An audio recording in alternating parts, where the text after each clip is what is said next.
बाबा कैसा लग रहा? मेरे को बहुत अच्छा लग रहा थोड़ा बाबा को तेज है। मेरी बोला। ग्रैंड डॉटर मेरे सामने बैठी है और मुझे हंसा रही है। इससे अच्छा और क्या हो। ठीक है। तो बाबा आप पहले हम स्टार्ट करते हैं छोटे से आपके इंट्रोडक्शन के साथ, फिर हम सीधे आपके रामनाथ वाली जर्नी पर आएंगे। बाद में बताएंगे। हाँ, तो पहले आप अपना थोड़ा सा इंट्रोडक्शन, पहला एजुकेशन। मतलब आपके हिसाब से जो आपको लगता है कि हाँ आपको बताना चाहिए, ऐसा कुछ वो नहीं कि मैंने नोट्स लेके आपको जो बताना है। शुरू करें। हाँ, शुरू करिए। जैसा कि आपको पता है, आपने मेरे को यहाँ इनवाइट किया है अपनी थोड़ी सी मुलाकात लेने के लिए कि मैं आपको कुछ बात बताऊं और उस एक्सपीरियंस से आपको आगे कुछ फ़ायदा हो। सबसे पहले मैं अपनी एजुकेशन के बारे में बताना चाहता हूँ कि मैं इंटर पास हूँ तथा मेरे पास कोई भी काम ऐसा नहीं था जिससे कि मैं आगे एजुकेशन में जा सकूँ। अच्छा। तब मेरे पिताजी ने कहा कि तुम टेक्निकल कोई अपनी ख्वाहिश बनाओ जिससे कि तुम एक नीम के पेड़ के नीचे भी अगर बैठ जाओ तो कुछ कमा सको। ठीक है। तब मैंने दयालबाग टेक्निकल इंस्टीट्यूट को ज्वाइन किया। उसमें लेदर डिवीजन मैंने दिया। दयालबाग ये अपना जो आगरा में है, दयालबाग एजुकेशन से।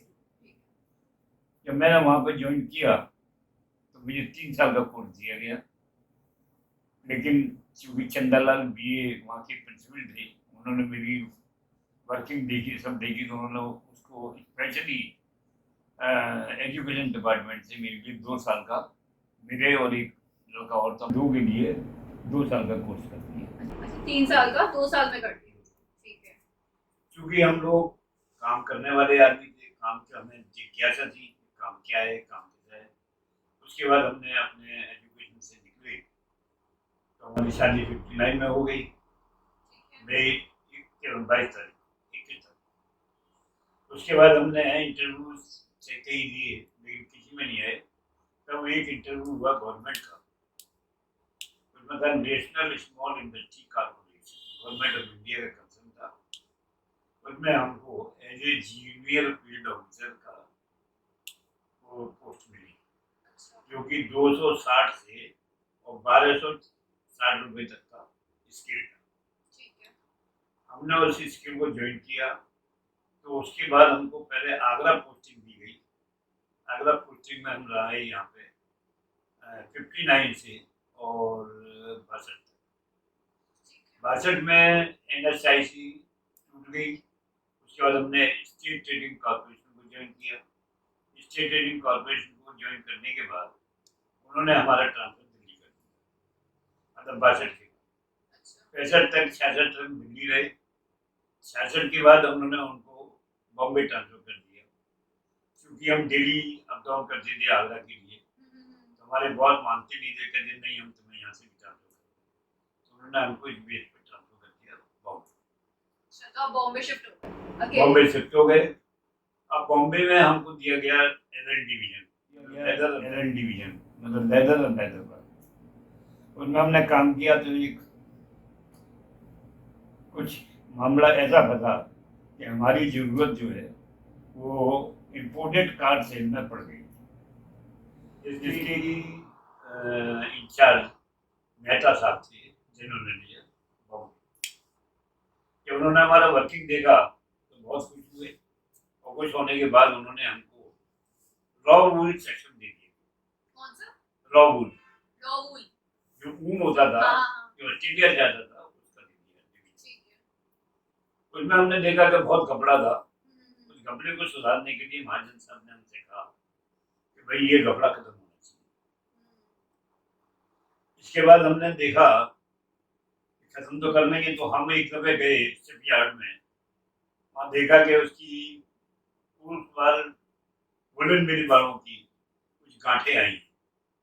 उसमें एक गांठ में घोड़ा बना हुआ था, एक गांठ में क्रॉस बना हुआ था, एक गांठ में क्रॉस के अंदर बिंदी बनी हुई थी। तुमने कहा ये क्या चीज है, क्यों है ये?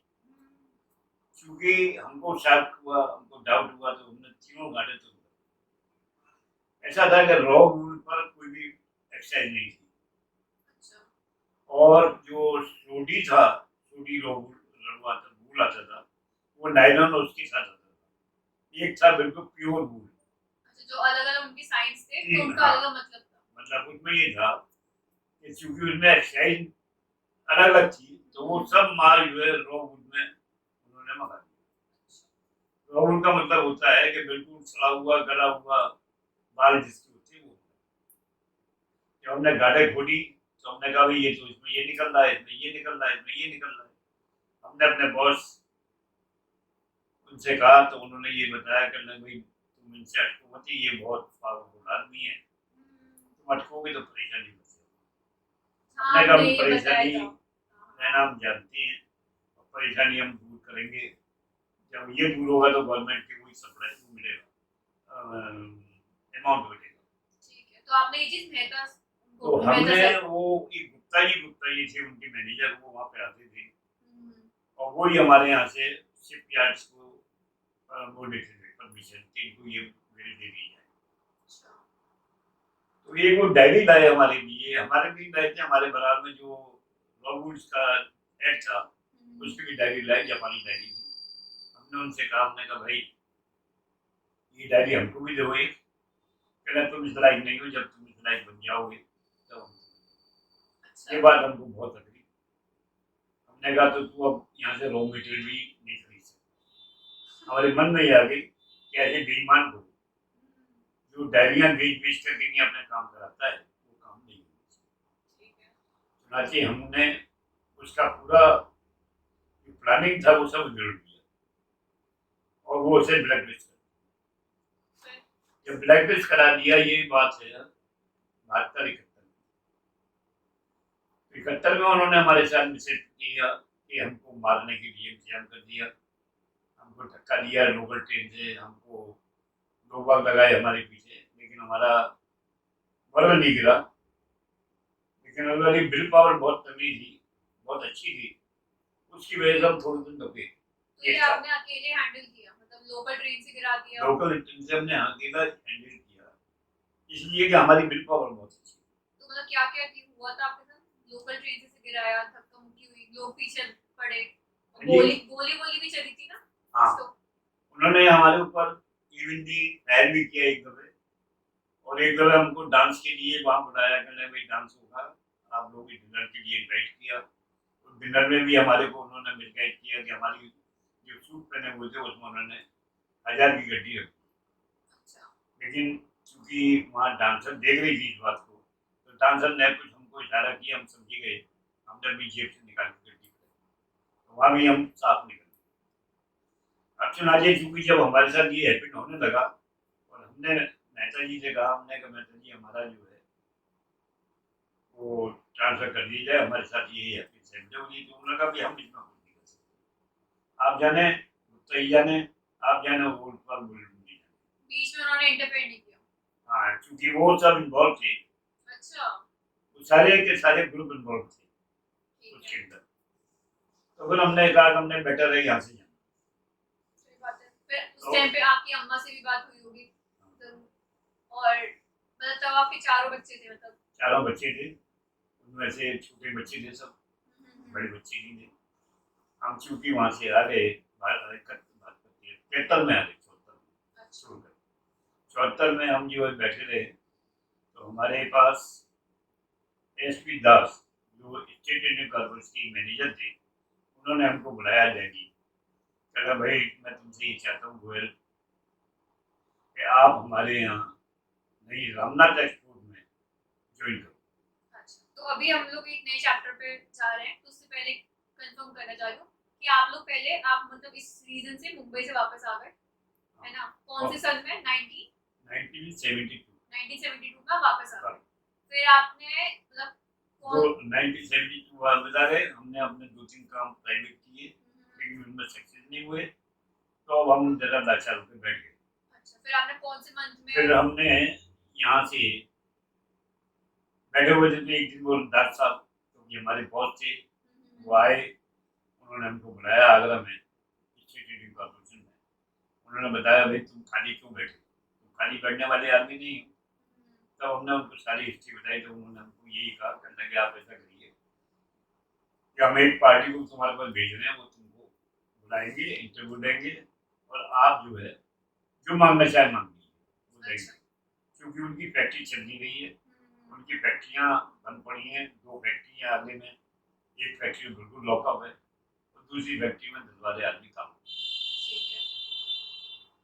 हमने उनसे चुनाचे का, हमने कहा साहब ठीक है, जैसा आप कहें पूरे करेंगे आप।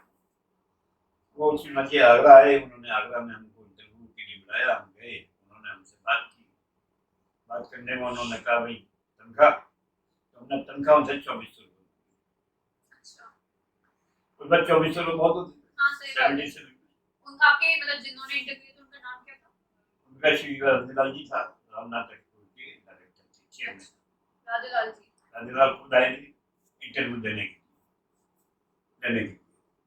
उन्होंने हमको बताया इंटरव्यू में कि भाई यहाँ पे मैंने बनर्जी साहब को, जो बाटा का मैनेजर है, उसको रखा, टिप्पी साहब को रखा, 4-5 इतने बड़े बड़े आदमी लाया हूँ मैं, लेकिन रुका कोई नहीं। ठीक है। तो आप कैसे रुक जाएंगी? मैंने कहा ये अधिक का काम करने का तरीका होता है और यही तरीके से काम किया जाता है। आप किस वजह से फील रहे हैं हमको भी पता, जब हम अच्छा। घुसेंगे जाओ सही बात है, जब आपको पता ही नहीं अंदर हमको की। क्या पता कि किस वजह से फील रहे हैं, किस वजह से। लेकिन हमने पकड़ लिया है, आपके इंटरव्यू से पहले 1 घंटे 2 घंटे हम घूमे हैं। अच्छा, मतलब आपने अंदर की प्रॉब्लम फिगर आउट थोड़ी बहुत कर ली थी, आपने होमवर्क कर लिया था अपना मतलब। होमवर्क कर लिया था। तो उसके बाद हमने उनसे पूछा क्या आप हमें बताएं क्या करना है। तो उन्होंने कहा नहीं, हमने 1200 रुपये से तुम किसी को देते ही नहीं अभी तक। अच्छा, और आपने मांगे थे 2400। हमने 2400 मांगे थे, तो वो लेकर लगे 2400 तो बहुत ज्यादा है भाई, आप ऐसा करो हम 1200 दे दें, आपको 1500 दे दें। हमने कहा मैं नहीं करना, क्योंकि डॉक्टर साहब ने हमको कह दिया था 2200 रुपये से कम मत करना। अच्छा। वो बहुत बड़ी फेडूल थी और उन्होंने जब 2200 कहा तो मैंने ऐसे चलो 2200 दे देना, 2400 नहीं दे 2200 दे। वो हेल्पिंग करते करते करते करते 1800 आ गई। अच्छा ठीक है। हमने चूंकि हैंड टू माउथ थे, हमने हमको ज्वाइन कर दिया। ठीक है। ज्वाइन करने के बाद उन्होंने हमसे दूसरे रोज बुलाया। तो इसमें मैं इंटरप्ट करना चाहूंगी, आपका ज्वाइन आपने किया कब, डेट क्या थी? हमारी डेट है 13 सितंबर 1977। 1977, 13 सितंबर। 13 ठीक है, तो ये आपका फर्स्ट डे था जब आपने ज्वाइन किया। ठीक है, तो अभी हम लोग आगे इस चीज पे बढ़ते हैं कि आपने जब ज्वाइन किया फर्स्ट डे कैसा रहा। अभी इस वाले एपिसोड को यहीं एंड करते हैं। हमारा फर्स्ट डे जो है वो